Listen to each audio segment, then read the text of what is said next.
Nós vemos famílias com conflitos, nós vemos irmãos que não se falam, nós vemos pessoas que rompem relacionamentos. E a gente pensa às vezes que isso seria diferente, deveria ser diferente. Nós temos essa ideia, esse sentimento, esse desejo de que deveria ser diferente. E às vezes, quando a gente olha para a igreja, nós pensamos, não, isso não vai acontecer na igreja. Mas por incrível que pareça, nós também vemos na igreja, muitas vezes divisão, relacionamentos rompidos e pessoas que, no meio de tantos, vivem em solidão. Nós, para entendermos o salmo de hoje, o que Deus quer falar conosco, é importante nós entendermos o contexto desse salmo. Ele é atribuído a Davi, então muito provavelmente que o rei Davi foi o autor dele, e muito provável que ele escreveu esse salmo no começo do seu reinado sobre todo o Israel. Ele começa reinando sobre Judá e depois de alguns anos ele reina então sobre tanto o reino do norte quanto o reino do sul, todas as 12 tribos, na verdade. Mas para nós entendermos também, a gente precisa voltar um pouco antes de Davi. Nós precisamos voltar até o dia de Josué, quando Josué, juntamente com todos os israelitas, entram em Canaã, conquistam Canaã, e Deus já tinha decidido que cada tribo teria a sua terra. Então, eles entram, as tribos são distribuídas e Josué morre. Quando Josué morre, após a morte de Josué, nós vemos que o povo de Israel começa a ter brigas, a ter disputas e até mesmo guerras entre algumas tribos. O livro de Juízes, por exemplo, vai terminar dizendo que naquela época não havia rei em Israel e cada um fazia o que dava na telha. Esse é o último versículo do livro de Juízes. Então, a lei que havia naquela época era aquela que cada um fazia o que dava na telha. Não havia um rei, não havia lei, não havia também um local para adorar a Deus. Então, as tribos tinham os seus santuários, tinha santuários ao norte, santuários ao sul, era uma confusão generalizada. E nesse contexto nós vamos ver também o surgimento de Samuel e as tribos pedindo um rei a Deus. Elas querem ter um rei. Elas têm Deus como seu rei, Deus era o rei de Israel, mas elas queriam ter um rei humano que governasse elas e que unificasse elas. Então nós vamos ver Deus escolhendo Saul e comissionando Samuel a ungir Saul como rei. Mas Saul não obedeceu a Deus, então ele foi rejeitado como rei pelo Senhor. Quando a gente olha esse período, nós vemos que após a morte de Saul, há uma guerra civil entre as tribos. A tribo de Judá escolhe Davi como seu rei. As outras 11 tribos, elas não aceitam Davi, elas elegem Isbosete, que era um descendente de Saul. Então começa uma guerra civil em Israel. E o reino de Judá, comandado por Davi, luta contra as 11 tribos comandadas por Isbosete. Depois então de um conflito sangrento que durou muitos anos, finalmente a tribo de Judá venceu e Davi foi então coroado rei sobre todo Israel. Quando Davi é coroado rei sobre todo Israel, a guerra para. A paz é estabelecida e naquele momento Jerusalém é reconhecida como a capital do reino. E não apenas a capital do reino, mas o lugar em que Deus escolheu para habitar. Então o povo se viu debaixo de um reinado de paz e prosperidade espiritual. Nós temos o culto sendo estabelecido em Jerusalém. Então esse é o contexto em que o Salmo foi escrito. Agora nós precisamos entender, o que o Salmo está dizendo. O que ele diz ali para os primeiros leitores, o que Davi estava dizendo. Então no verso 1, basicamente o salmista destaca a convivência harmoniosa entre os irmãos.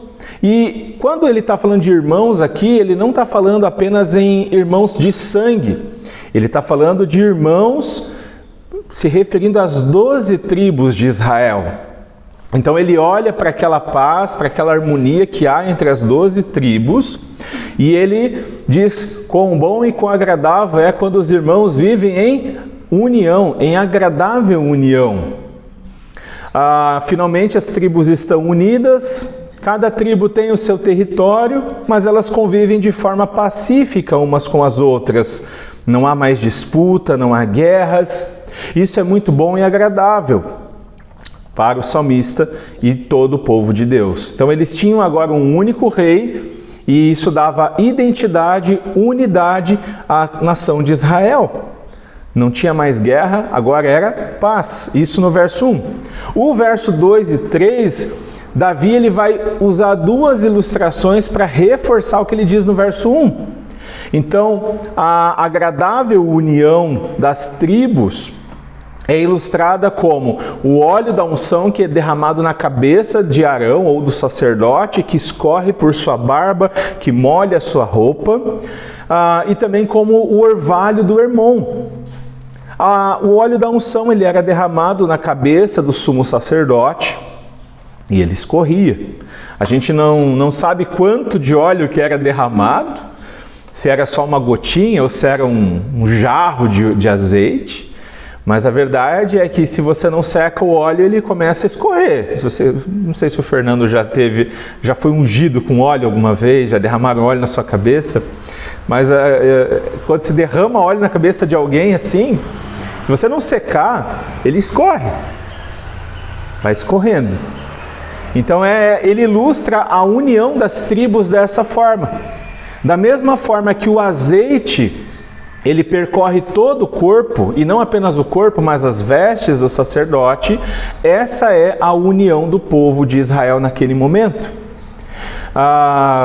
Então, basicamente, o azeite simbolizava as 12 tribos de Israel sendo permeadas com a unção do amor fraternal.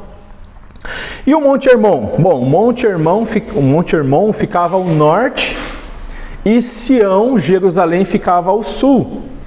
E os dois lugares eles estão separados por 180 quilômetros de distância em linha reta. Então, em linha reta, 180 quilômetros. Se você vai fazer o caminho que os viajantes faziam, dava 250 quilômetros. Mas o mesmo orvalho que caía sobre o Monte Hermon, lá no Monte Hermon no norte, era trazido pelo vento e caía sobre os montes de Sião, unindo dessa forma as duas montanhas. Ou seja, mais uma vez uma ideia de unidade. As duas figuras então que Davi usa aqui, a união do povo de Deus é como o óleo que corre pelo sacerdote e é como o orvalho que molha tanto o Monte Hermon quanto o Monte Sião. E é muito interessante porque os israelitas entenderiam dessa forma e perceberiam essa união. Mas a história não termina aqui. O rei Davi morreu e foi sepultado, e seu filho Salomão assumiu o trono de Israel, e no reinado de Salomão, Israel permanece unido.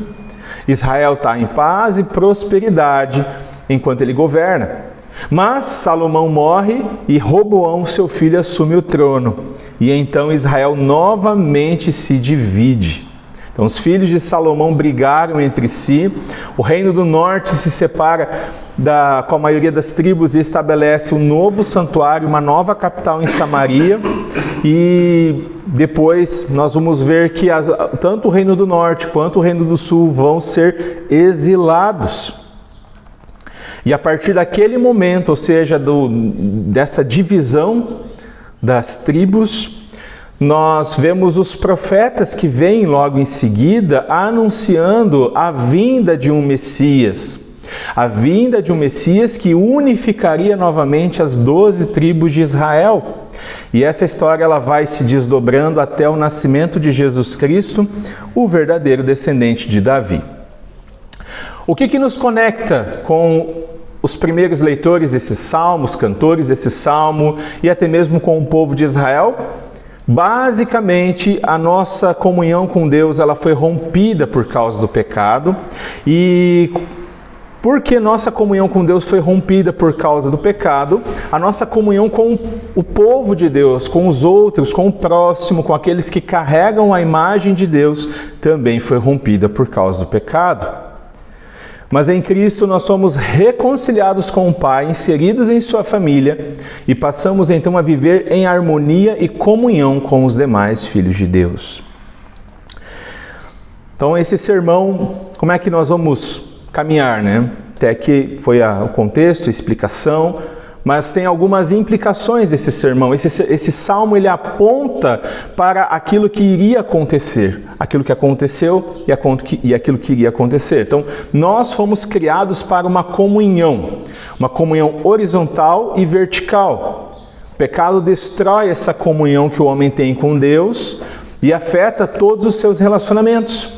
Mas em Jesus Cristo, o verdadeiro descendente de Davi, nosso relacionamento com Deus é restaurado e essa restauração reflete nos nossos relacionamentos com os outros, homens e mulheres criados à imagem de Deus. Então, a primeira verdade para a qual esse salmo aponta, perceba, esse salmo aqui, ele não fala muitas coisas. Mas quando nós lemos esse salmo, nós estudamos esse salmo, ele aponta para uma verdade universal, que nós fomos criados para uma agradável comunhão. Nós fomos criados, Deus nos criou para uma agradável comunhão. Deus é Trindade e vive como Trindade em perfeita e agradável comunhão. Então essa comunhão que o salmista está falando aqui também aponta para a Trindade, para o próprio Deus, para o Pai, o Filho e o Espírito Santo. Então, antes de toda a criação, Deus já existia, Deus sempre existiu. E Deus ele sempre existiu em 3 pessoas.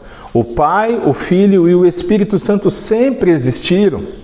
Não são 3 deuses, são 3 pessoas, um único Deus.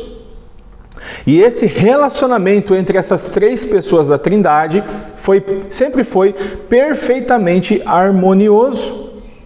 No Antigo Testamento nós temos uma revelação que vai progredindo, que vai se abrindo, e nós não temos tão claro ainda a ideia de Trindade.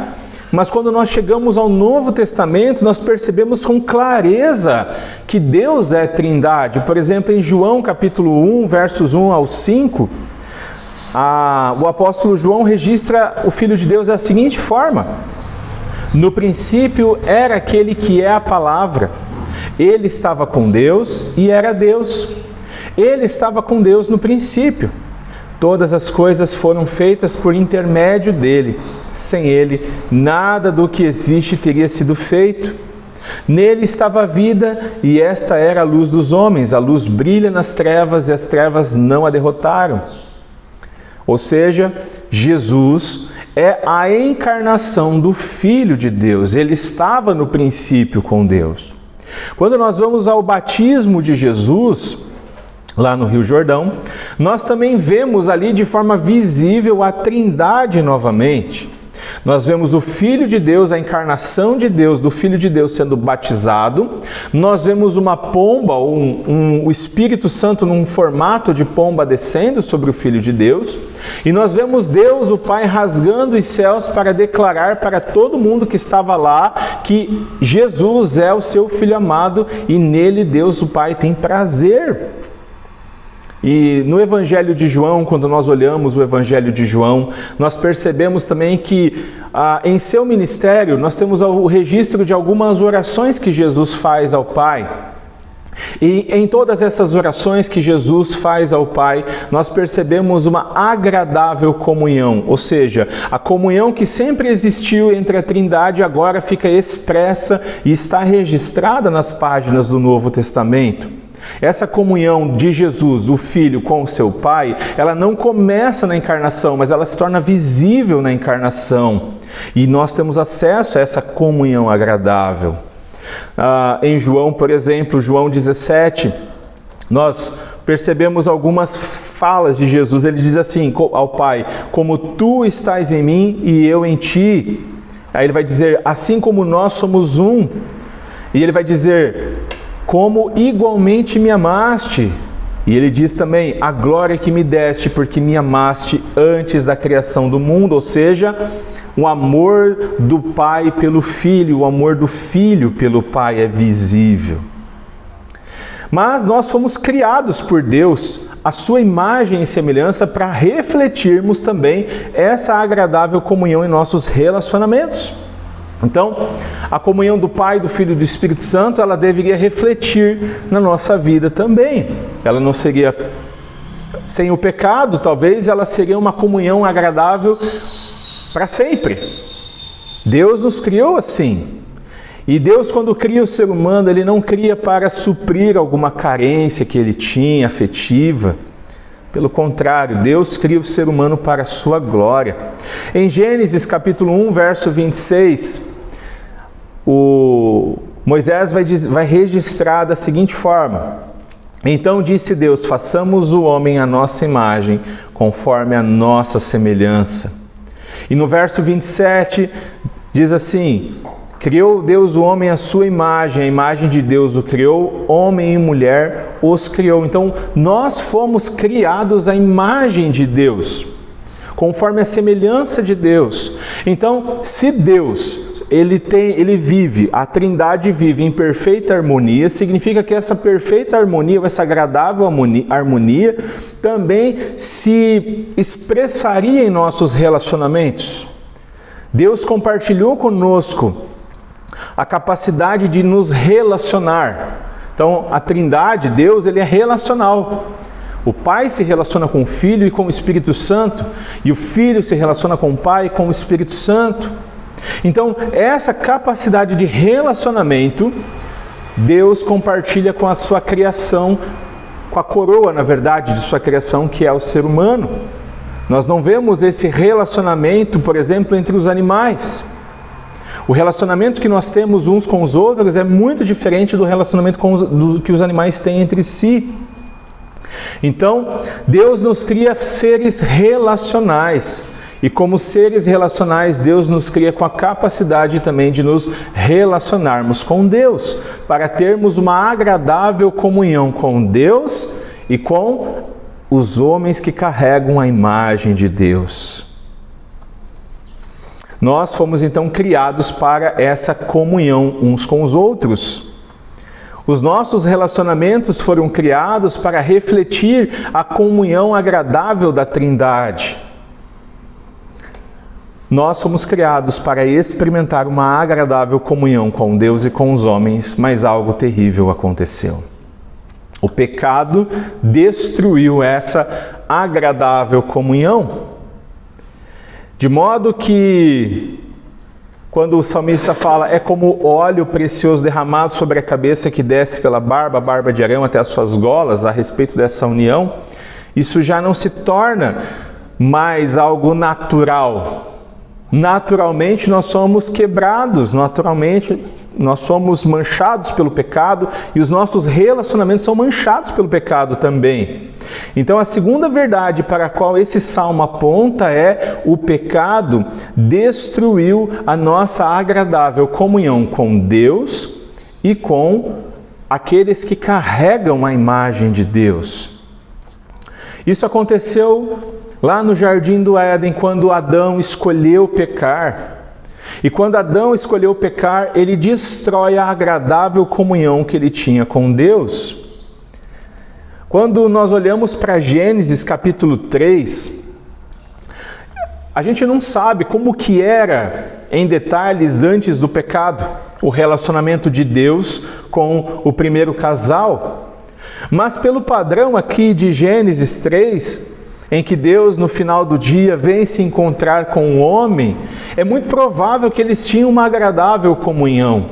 Mas quando o homem escolhe pecar, então essa agradável comunhão é quebrada.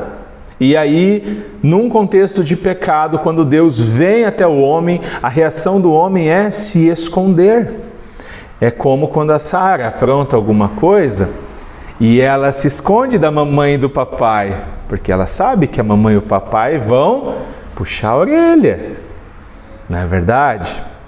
Então, após o pecado, o homem passa a fugir de Deus e aquela comunhão agradável foi destruída por causa da rebelião.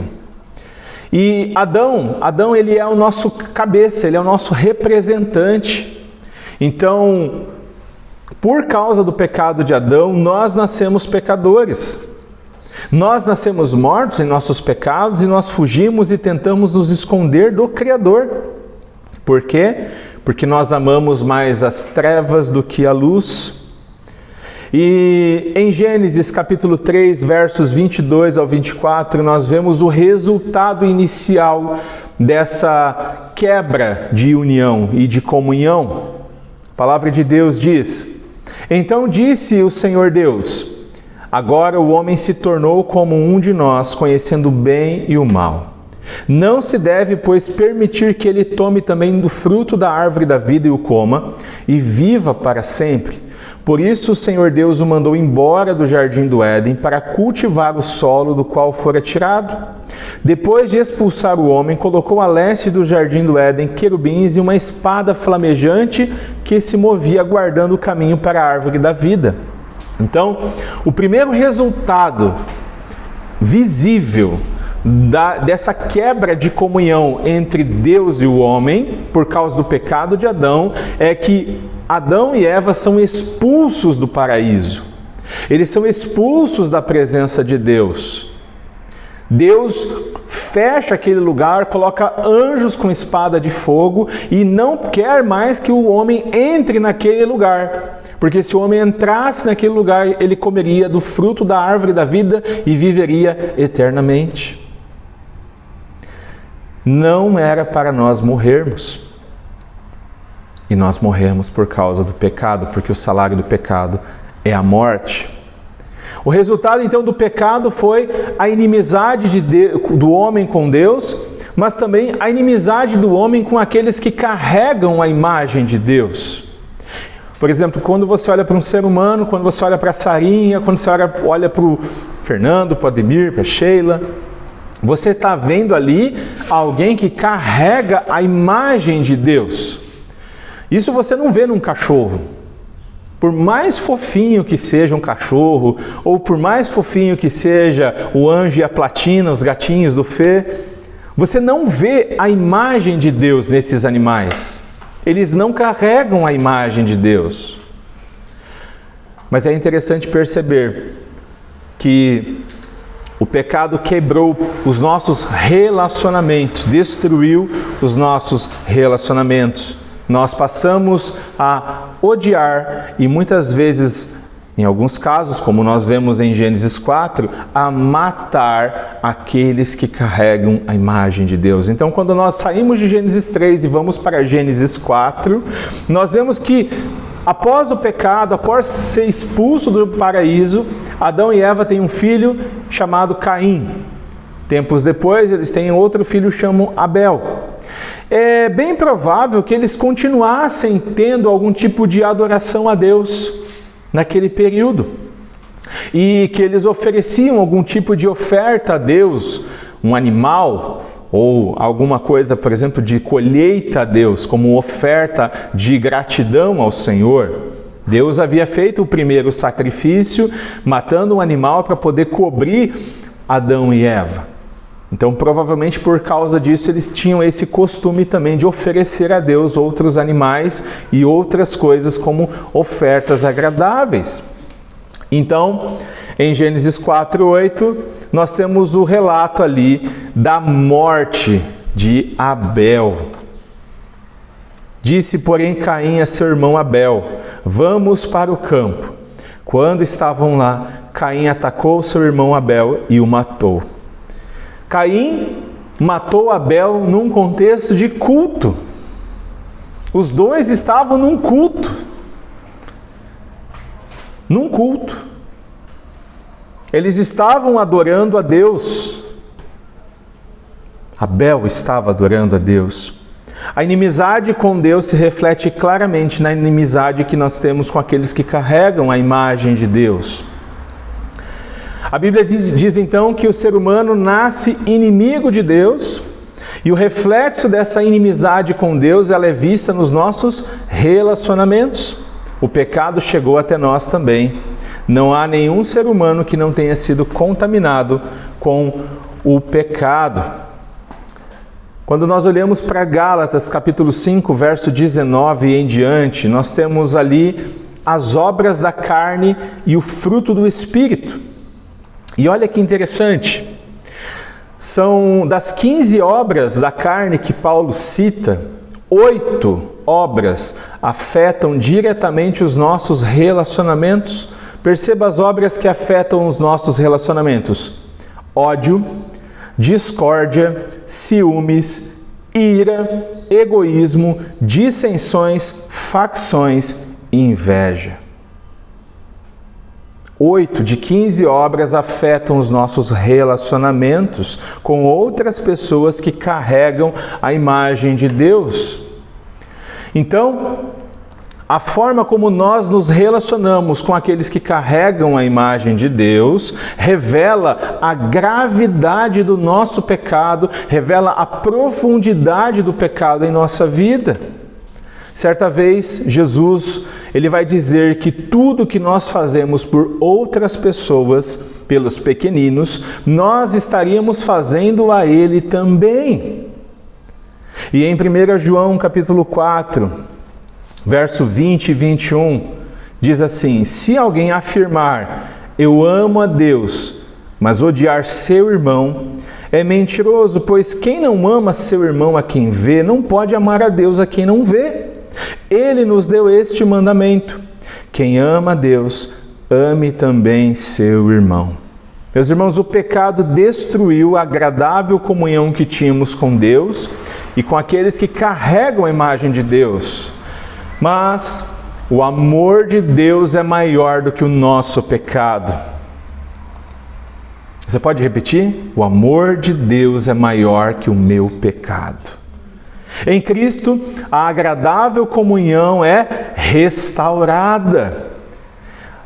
Então, quando nós olhamos ali, é como o orvalho de Hermon, quando desce sobre os montes de Sião, ali o Senhor concede a bênção da vida para sempre. Esse salmo, ele aponta para a restauração que Cristo veio fazer, da nossa comunhão com Deus e da nossa comunhão com aqueles que carregam a imagem de Deus e daqueles que foram então inseridos na família de Deus na igreja local. Em Cristo, a nossa comunhão com Deus é restaurada e nós somos recebidos em sua família. O amor de Deus é maior que o pecado do homem. Lá no Jardim do Éden, em meio ao caos provocado pelo pecado, Deus fez uma promessa. Deus enviaria, não era o homem que resolveria o problema do pecado. Deus resolveria o problema do pecado enviando aquele que esmagaria a cabeça da serpente. Enviando aquele que, mesmo ferido em seu calcanhar, esmagaria a cabeça da serpente. O Redentor prometido, então, restauraria a comunhão de Deus com o homem.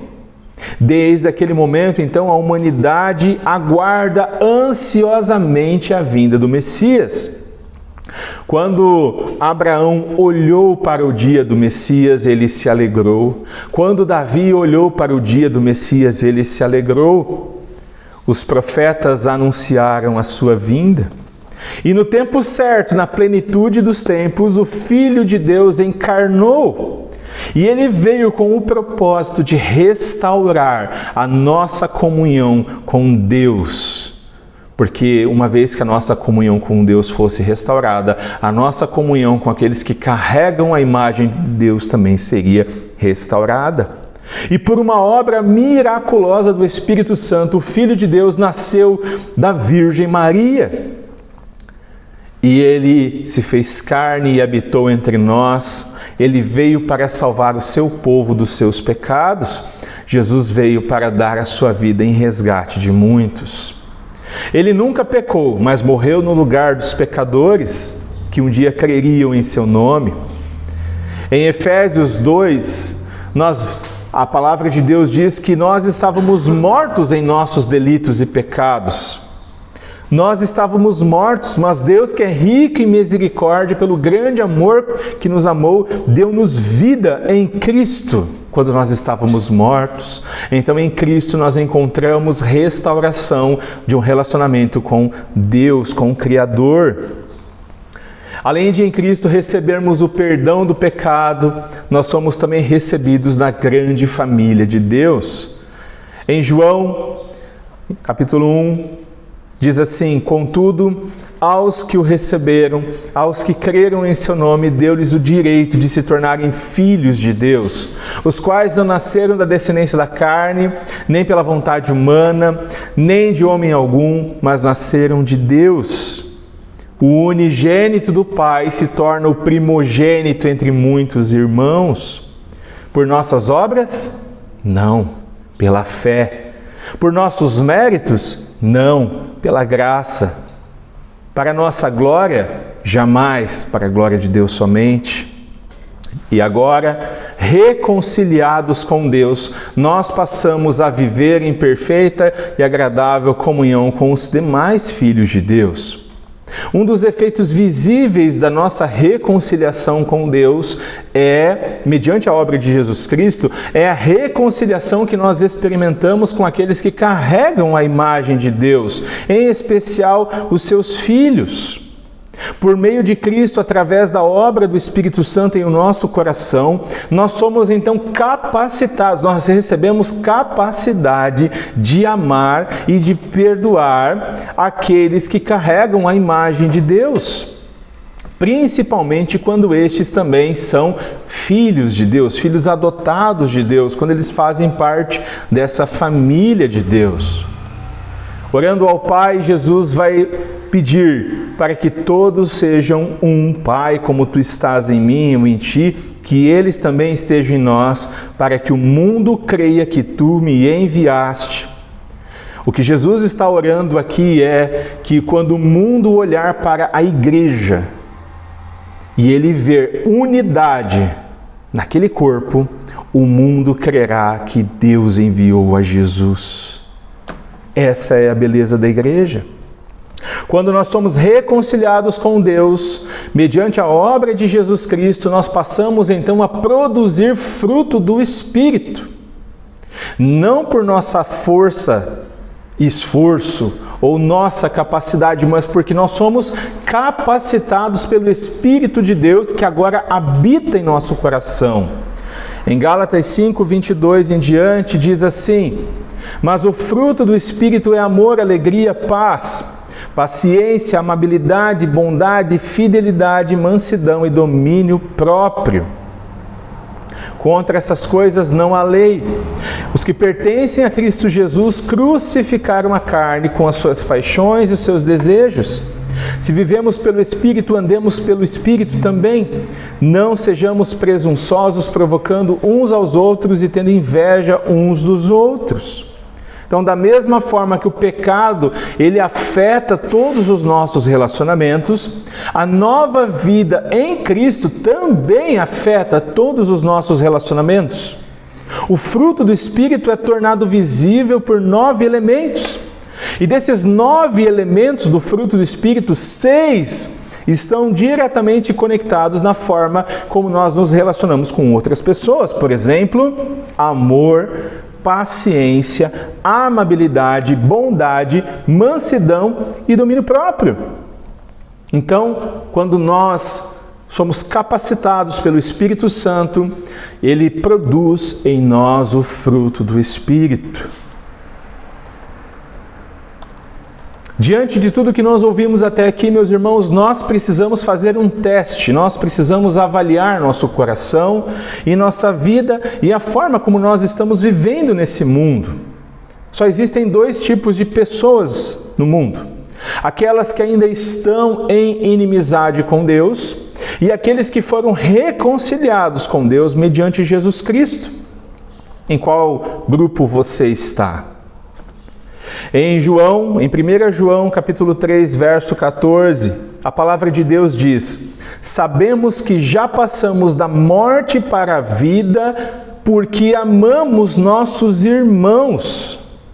Quem não ama permanece na morte. Você sente a profundidade dessa palavra?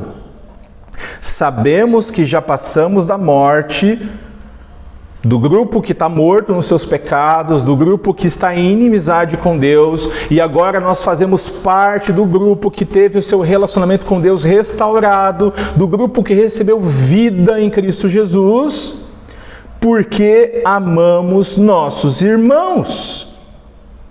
Quem não ama permanece na morte. E aqui está o teste pelo qual eu e você precisamos passar. E nós precisamos avaliar nossa vida diante dessa palavra.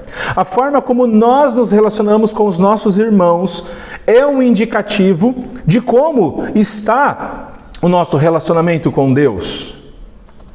E talvez você chegue a uma conclusão e você fale assim: eu ainda estou em inimizade com Deus. E se essa é a conclusão que você chega nessa manhã, é a conclusão que o Espírito Santo fez você chegar, que você não endureça seu coração, mas que você venha a Cristo. Porque Cristo é aquele que tem o poder de nos restaurar. Se arrependa dos seus pecados e creia no Filho de Deus, seja salvo. Receba nessa manhã o Filho de Deus em sua vida e seja então recebido em sua família pela fé somente. Mas se após avaliar a sua vida, você tem certeza que você foi reconciliado com Deus, mediante a fé em Jesus Cristo, você foi reconciliado com Deus, você tem paz com Deus, glória a Deus, isso é motivo de alegria e de celebração, porque agora você já conhece o tamanho do amor de Deus, e agora por conhecê-lo e por conhecer o tamanho do amor dele por você, você também o ama. E porque você o ama, você obedece aos seus mandamentos. Em João capítulo 13, verso 34 e 35, Jesus diz: um novo mandamento vos dou, amem uns aos outros, como eu vos amei, vocês devem amar uns aos outros. Com isso, todos saberão que vocês são meus discípulos, se vocês se amarem uns aos outros. E aqui é um momento em que alguns podem chegar à seguinte conclusão. Porque como eu falei lá no começo, o pecado afetou a nossa vida. E talvez você fale assim: nossa, eu olho para a minha vida e eu não estou tendo facilidade de amar alguns irmãos. Eu estou com ressentimento, dividido, relacionamento quebrado, mas eu já recebi Jesus em minha vida. Eu caminho com Deus, eu tenho paz com Deus. Como é que agora? Então quer dizer que eu ainda não nasci de novo? Quer dizer que eu não faço parte da família de Deus? Quer dizer que eu não fui restaurado? Não necessariamente. Talvez você precisa que Deus aumente o amor em seu coração por Deus. Quanto mais nós amarmos a Deus, mais nós amaremos aqueles que Deus criou. Quanto mais o nosso amor por Deus crescer, mais nós amaremos aqueles que Deus criou. Quanto mais nós percebemos o tamanho do amor de Deus por nós, mais facilidade nós teremos para amar aqueles que Deus criou e aqueles que Deus inseriu em sua família, de modo que quando nós temos a nossa visão estendida, ampliada, é o que Paulo vai dizer aos Efésios em oração. Ele vai orar pelos Efésios pedindo que os olhos espirituais deles sejam abertos, para que eles vejam a largura, a profundidade, a altura do amor de Deus para com eles. E ele fala isso no comecinho da carta, e na segunda metade da carta, indo para o final, ele vai dar instruções de como deve ser o relacionamento entre eles. Então, o que eu e você precisamos para amar uns aos outros, para que o fruto do Espírito seja produzido em nossa vida, é ir até Jesus. Nós precisamos nos colocar diante do Senhor, nós precisamos confessar nossos pecados a Deus. Senhor, eu não consigo amar esse irmão, eu não consigo amar essa irmã, eu não consigo, ó Deus, eu não consigo.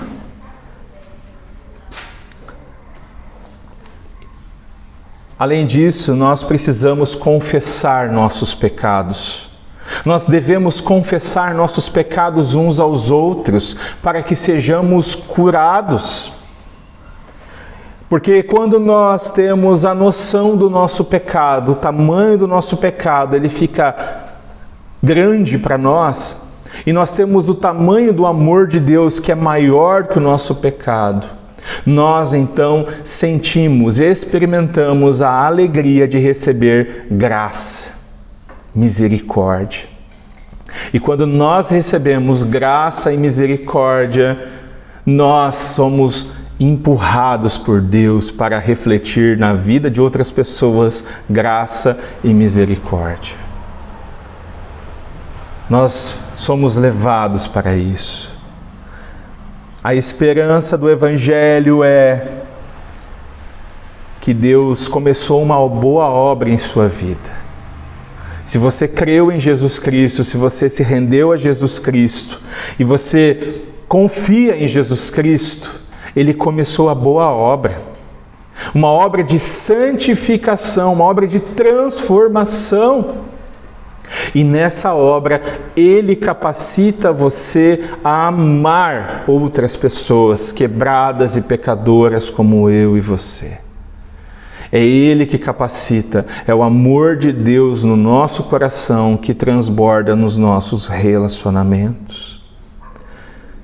Nós precisamos clamar ao Senhor para que, se nós já estamos restaurados no nosso relacionamento com Deus, se não há mais condenação, precisamos que o Senhor abra os nossos olhos e nos ajude a ver o amor dele por nós. Um amor que é maior do que o nosso pecado. Um amor que mesmo quando nós somos pecadores, é maior do que o nosso pecado. E então nós seremos capacitados a amar aqueles que carregam a imagem de Deus, como Deus nos amou. E nós faremos isso porque Deus nos amou primeiro. Vamos orar. Deus e Pai de nosso Senhor Jesus Cristo, te damos graças, Senhor, pela Tua palavra, pelo Teu Evangelho. Ó Deus, se há alguém que ainda não teve um relacionamento restaurado contigo, Senhor, que nesse momento o Senhor possa alcançar o coração e restaurar, Senhor, esse relacionamento contigo. E aqueles, ó Deus, que já tiveram seu relacionamento restaurados contigo, mas por algum motivo ainda tem muita dificuldade, ó Deus, em perdoar e amar seus irmãos e viver essa plena e agradável comunhão uns com os outros. Senhor, produza o fruto do Espírito em nós. Produza, ó Deus, o fruto do Espírito em nós. Nós não temos a capacidade de produzir esse fruto. Nós não temos a habilidade de produzir esse fruto. E nós clamamos a Ti, mediante o Teu Espírito Santo, produza esse fruto em nosso coração. Abre, Senhor, a nossa visão. Faça com que nós enxerguemos o tamanho desse pecado que nós estamos cometendo, ó Deus, de não amar como o Senhor amou e manter relacionamentos quebrados. Faça enxergarmos esse pecado, ó Deus, como ele é. Nos ajude, ó Deus, a enxergar, mas também nos ajude a enxergar, Senhor, o tamanho do Teu amor, o tamanho da graça que o Senhor derramou sobre nossas vidas, quando nós ainda estávamos mortos em nossos pecados. Senhor, que os olhos dos nossos corações sejam abertos e que nós enxerguemos o tamanho do Teu amor por nós, o Teu amor que é maior do que o nosso pecado. Nos capacite, ó Deus, a amar aqueles que o Senhor fez a Tua imagem e semelhança. Não apenas de palavras, mas em ações concretas. Capacite-nos, ó Deus, a perdoar, mediante o perdão que recebemos em Cristo Jesus dos nossos pecados. Senhor, capacite-nos a perdoar aqueles que pecam contra nós também. Que haja, Senhor, uma unidade em nossa igreja. Que esse corpo, ó Deus, seja unido pelo fraterno amor, pela unção fraternal do amor de Deus. Ó Senhor, que os relacionamentos sejam restaurados, Senhor. que os nossos relacionamentos sejam restaurados. Nós clamamos a Ti, Senhor. Assim, ó Deus, como Israel experimentou aquela união, que nós venhamos, ó Deus, em Cristo Jesus, testificar ao mundo a unidade, a união e a comunhão na igreja local. Assim nós oramos em Teu nome, Jesus. Amém. Amém. Glória a Deus, meus irmãos.